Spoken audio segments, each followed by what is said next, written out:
Hello everyone, welcome to Sanmarga classes.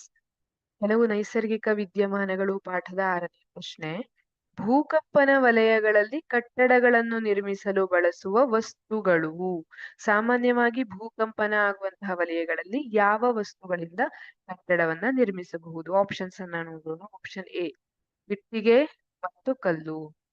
Option B ಮರಳು ಮತ್ತು ಕಲ್ಲು. ಆಪ್ಷನ್ ಸಿ ಸಿಮೆಂಟ್ ಮತ್ತು ಕಬ್ಬಿಣ. ಆಪ್ಷನ್ ಡಿ ಮಣ್ಣು ಮತ್ತು ಮರ. ಹಾಗಿದ್ರೆ ಭೂಕಂಪದ ವಲಯಗಳಲ್ಲಿ ಕಟ್ಟಡಗಳನ್ನ ನಿರ್ಮಿಸಲು ಬಳಸುವಂತಹ ವಸ್ತು, ಯಾವ ವಸ್ತುವಿನಿಂದ ನಾವು ಭೂಕಂಪದ ವಲಯಗಳಲ್ಲಿ ಮನೆಗಳನ್ನ ನಿರ್ಮಿಸಿದ್ರೆ ಅದು ಸುರಕ್ಷಿತವಾಗಿರುತ್ತೆ ಅಂತ ನೋಡಿದ್ರೆ ಆಪ್ಷನ್ ಡಿ ಮಣ್ಣು ಮತ್ತು ಮರ ಅನ್ನುವಂಥದ್ದು ಸರಿಯಾದ ಉತ್ತರವಾಗಿದೆ. ಉಳಿದ ಎಲ್ಲಾ ಆಪ್ಷನ್ಗಳು ತಪ್ಪಾಗಿದೆ. ಇಲ್ಲಿ ಮತ್ತು ಮರದಿಂದ ನಿರ್ಮಿಸಿದಂತ ಏನಿದೆ, ಈಗ ನಾವು ಇಟ್ಟಿಗೆ ಮತ್ತು ಸಿಮೆಂಟ್ ಅನ್ನ ನೋಡಿದ್ರೆ ಅಲ್ಲಿ ಕಂಪನ ಉಂಟಾದಾಗ ಅಲ್ಲಿ ಬಿರುಕು ಬಿಟ್ಟು ಗೋಡೆ ಬೀಳುವಂತಹ ಸಾಧ್ಯತೆ ಇರುತ್ತೆ. ಆದ್ರೆ ಮರ ಏನು ಸ್ವಲ್ಪ ಬಾಗುವಂತಹ ಗುಣ ಇರುವಂತಹ ಕಾರಣದಿಂದ ಅಷ್ಟು ಬೇಗ ಬಿರುಕಲ್ಲ ಬಿಡೋದಿಲ್ಲ. ಆ ಕಾರಣಕ್ಕಾಗಿ ಮರವನ್ನ ಅಂದ್ರೆ ವುಡ್ಡನ್ನ ಉಪಯೋಗಿಸಿರ್ತಾರೆ. ಈಗ ಜಪಾನ್ ನಂತಹ ಕಂಟ್ರಿಯಲ್ಲೆಲ್ಲ ಹೆಚ್ಚಾಗಿ ಮರ ಮತ್ತೆ ಮಣ್ಣಿನಿಂದಲೇ ಮನೆಯನ್ನ ನಿರ್ಮಿಸುವುದು. ಯಾಕಂದ್ರೆ ಅಲ್ಲಿ ಭೂಕಂಪ ಬಹಳ ಹೆಚ್ಚಾಗಿ ಕಂಡು ಬರುತ್ತೆ.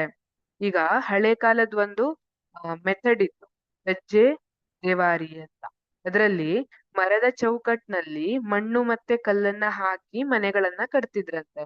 ಇದರಿಂದ ಅದು ಭೂಕಂಪದ ಅಲೆಗಳನ್ನ ತಡೆದುಕೊಳ್ಳುವಂತಹ ಶಕ್ತಿಯನ್ನ, ಅದನ್ನ ಹೀರಿಕೊಳ್ಳುವಂತಹ ಶಕ್ತಿಯನ್ನ ಪಡೆಯುತ್ತಿತ್ತು ಅಂತ ಹೇಳ್ತಾರೆ. ಹಾಗಾಗಿ ಆಪ್ಷನ್ ಡಿ ಮಣ್ಣು ಮತ್ತು ಮರ ಸರಿಯಾದ ಉತ್ತರ. ಅಷ್ಟೇ ಅಲ್ಲ, ಈಗ ಈ ಕಬ್ಬಿಣ ಇದೆಲ್ಲ ಬಿದ್ದು ಬಿಟ್ರೆ ಮಾನವನ ದೇಹದ ಮೇಲೆಲ್ಲ ಅಥವಾ ಯಾವ್ದಾದ್ರು ಜೀವಿಗಳ ಮೇಲೆ ಬಿದ್ರೆ ಹಾನಿ ಉಂಟಾಗ್ತದೆ, ಜೀವ ಹಾನಿ ಹೆಚ್ಚಾಗಿ ಉಂಟಾಗ್ತದೆ.